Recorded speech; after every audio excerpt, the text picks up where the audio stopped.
is Lori Martini, and as a proud member of the Lakeland Rotary Club, I welcome you to a little chat with one of our most senior members, Wili Wolfson. Wili Wolfson. Yes.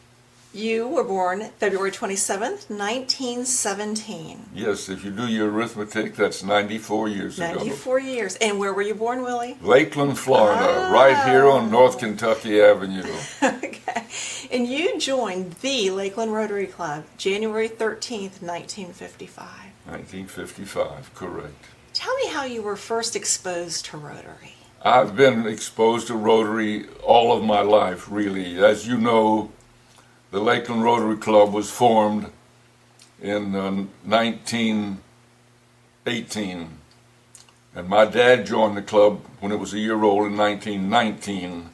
So from the age of 2, I've been subjected to the Lakeland Rotary Club through my dad, and then at the age of 12, when I joined the Boy Scouts, Troop 4, it was sponsored by the Lakeland Rotary Club. Our scoutmaster was Dr. Charlie Raymond, pastor of First Presbyterian Church. He was our scoutmaster, and he was a Rotarian.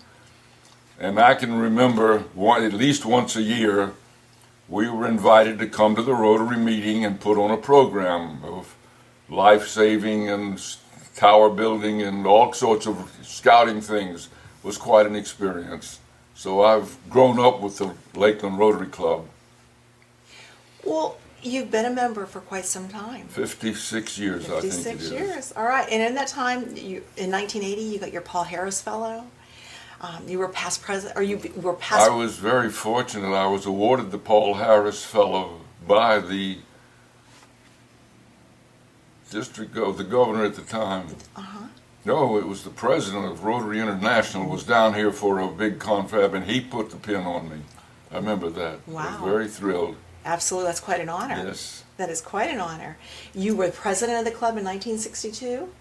62, 63. Okay, all right. And since then, recently you got, well, not too recently, but you got your 50-year service award, and you are an awardee of our Hall of Fame. Yes. What does it mean to you to be a member of the Lakeland Rotary Club? Oh, it's just, to me, it's the greatest thing in the world. I mean, I'm so proud of it. I'm so proud of the club. I'm proud to tell people that I am a Rotarian, especially of the Lakeland Rotary Club. It's very prestigious. It means a lot. It means a lot. Because things have changed in Rotary. somewhat, but it still has the friendship and the camaraderie. And the nicest thing about it is that if you have some situation or a problem or something you want to do, you find the Rotarian that does that type of thing, and it'll get done right. I mean, that's what I've always found throughout all the years. So the networking. Yes. The networking has paid off. Yes, indeed, absolutely. And what about the relationships as a result of the networking? Oh, you mean friendships? Yeah. Oh, I've had friendships for 50 years there. I mean, I've known all of them. I'm so sorry that so many of them have passed away that were with me, but... Oh, who were some of those names? People that, from the past, that were... Billy Chase was a very dear friend of mine. I can't tell you how many I'd have to go through there. There are hundreds and hundreds of them. Wonderful. And every one of them was just a really, not only an acquaintance or a fellow Rotarian, but a dear friend. If you ever needed anything, you ask your Rotarian in that field, and it got done right. It got done right. Yes. What would you like your fellow Rotarians to know, your words of wisdom about Rotary and our club? First and foremost is your attendance. Make it your business. If you're going to join the club to be a Rotarian, then you go to the meetings so that you know what's going on and can be part of it and help do things. So I think the attendance is the greatest thing. Be on a committee, get on one of the committees and work with them to do what they have to do. Of course, the camaraderie, the friendship is probably one of the greatest things in the world in the club. What about the singing? The what? The singing. Singing is fine. I love to sing, and I tell you, our songmaster is the most exuberant person in the world. When he gets up, when Captain gets up to sing, you have to sing or else. I mean, he is very enthusiastic. It gives you a sense of relaxation, more friendship. I mean, it's not just to come into a meeting and sit down and do business and leave. It's the friendship, the camaraderie among it means a whole lot. Now, Willie, tell me about that Christmas tree when you were a Cub Scout. That's a nice story. I joined the Boy Scouts. Dr. Charlie Raymond was pastor of First Presbyterian Church, was our scoutmaster. He was a Rotary Club, Rotary sponsor of the team. And just after my two brothers were in the troop also. In fact, as they had both become Eagle Scouts, and when the Court of Honor gave me my Eagle Scout badge, we were the first family in Florida with 3 Eagle Scout sons, and I was the youngest Eagle Scout ever. But anyhow, soon after I joined, which would have been 1929, Dr. Raymond, the scout hut was where Lakeland apartments are now. It was a big wooded area, beautiful woods and all. He says, wouldn't it be nice if we were to put a Christmas tree on a raft and put it out in the middle of Lake Morton so people coming around the lake? Great idea, wonderful, let's do it. So we built a raft. We cut down about a 30-foot short-leaf pine tree, mounted on the raft. Now, what kind of decorations can you put on it? So we got big croaker sacks or flour sacks, stuffed it full of moss, hung it on there. Started to swim it out. It capsized. We got it back up, dried it out, put some ballast cans on it and all. And swam it out in the middle of the lake, got an old Model T Ford chassis to anchor it by, and came back. That's the prettiest thing you've ever seen, out in the middle of the lake, and the sun shining on it, and a reflection in the water. It'd never been done before that I know of, and cars had come around the lake and stopped to look at it. It was a beautiful thing. But after about 2 years, Dr. Raymond said, you can't see it at night. We need to put lights on it. So all the scouts went home, got light bulbs from home, every size, wattage, thickness. You can imagine. In those days, you didn't have colored light bulbs. They were all clear. But we dipped them in paint, different colors paint. Hung them on the tree. It must have been at least 100 bulbs. Hung some moss on there to make decorations, stuffed moss in flour sacks and hung it on there. Beautiful thing.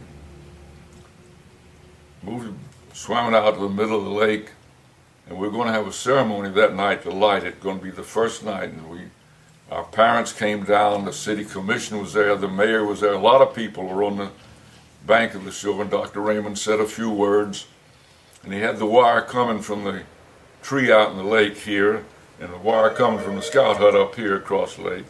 Had him in his hand, and he said a few words and all, and then he put the two together to light the tree, and the tree lit up like that. It was just unbelievable. And as soon as it did, what you don't realize is that a light bulb, when it gets hot, has to expand. But if it's covered with paint, it can't expand. It explodes. And those bulbs started pow, pow, pow, pow, 100 bulbs just blowing up. That caught the tree on fire. Now the tree's burning fire. People are coming out of their houses and all. Then it short-circuited the transformer for South Lakeland, and all South Lakeland went dark. I tell you, it was some catastrophe. I thought they were going to put us all in jail, but so at that time, Lake Morton was South Lakeland. Dr. Raymond, all South Lakeland went dark. They blew the transformer out. I thought they were going to put us all in jail, but he talked them out of it. But that was the first Christmas tree. And then from after that, we did it every year. And then, of course, now the city does it. And it's a beautiful thing. But I don't know how we grew up here in Lakeland, but we did. Somebody up there was watching out over us, no question about it. Where do you see Rotary in the future? Oh, I see it continuing to go as it does. Unfortunately, I think it's diluting just slightly from what it used to be. How so? How so? Well, I don't know. We used to it's gotten big now. I wished I knew every member in the club, and unfortunately, I go through the book. I try to learn them and try to say hello to them. But the club's gotten a little large, which is fine. But you don't get the closeness that you did before. I know when all the years I was in the club, if I needed anything done and there was a Rotarian in that field, that's who I went to because I knew it would be done right. Right. So now when it's a larger club and you don't maybe know all the faces, it's a little harder to know Well, what they do. It's just hard to learn them all when it's this way. And if we had that book, that would help a lot because you're thinking of something, you go through the book and find the person that you want. Sure, absolutely. But unfortunately, and I apologize for it, every time a new member well, for years and years I was on the committee, and I would meet them and go through the interview and all, which was great because that way I got to know them so that when they became a member, I knew them already. Now I don't know them until they're introduced to the club. Sure. And there's so many, it gets rather difficult to know them all. Well, then I think we need to do a better job at making that possible for you. I think we need to do something to enhance the fellowship in the club. Okay. A little more. Well, I want to hear those words of wisdom. So tell me, what are some of your most memorable thoughts about Rotary, or what you're most proud of from our club? Oh golly, I don't know. There's so many things that Rotary has done worldwide. The greatest thing in the world is Polio Plus. I mean, it's just absolutely, just imagine. I mean, I've seen many cases of polio in children, but just imagine this world, this entire world, the entire population, and not one case of poliomyelitis in the world. When that happens, Rotary will be very, very proud. I mean, I've worked hard on that, and I'm very proud of it. But I think that's a tremendous undertaking. Absolutely. Of course, the friendship with other countries, with other people, just like we had the group from Israel to come and meet them, means a whole lot too. Mm-hmm. We get to know people from other countries that we didn't know about before, and that's nice to know. Tell me about your attendance in Rotary. My attendance? Mm-hmm. Well, I would venture to say in 56 years that I have at least 53 years of perfect attendance. So I applaud that. I think that's amazing. I have made it my business. I have foregone other things on occasion because I want to go to my Rotary Club. Absolutely. Absolutely. And would you encourage our younger or newer Rotarians to follow suit in that? And if so, why?